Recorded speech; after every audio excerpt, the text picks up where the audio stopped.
বহুত দিনৰ পৰা আপোনালোকে মোৰ বহুত নিউজ শুনি আছে, বহুত অপপ্ৰচাৰ চলি আছে। যি নিউজ বাজিছে তাৰ 10%ও সঁচা নহয়।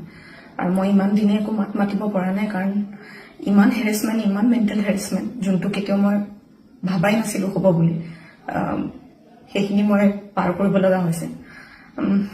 মেণ্টেলি প্ৰস্তুত নাছিলোঁ কোনো ধৰণৰ কথা ক'বলৈ বা কিবা ষ্টেটমেণ্ট দিবলৈ। সেইটো কাৰণে 7 দিন মই যেনে যেনে কটালো, কিন্তু এতিয়া জোখতকৈ বহুত বেছি অপপ্ৰচাৰ চলিছে। বহুত ধৰণে মোক সাঙুৰ খুৱাইছে বিভিন্ন ক্ষেত্ৰত।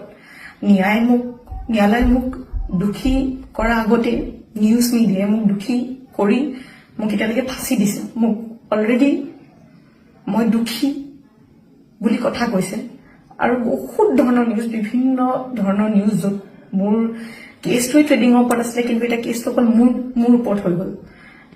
আজি ফাইনেলি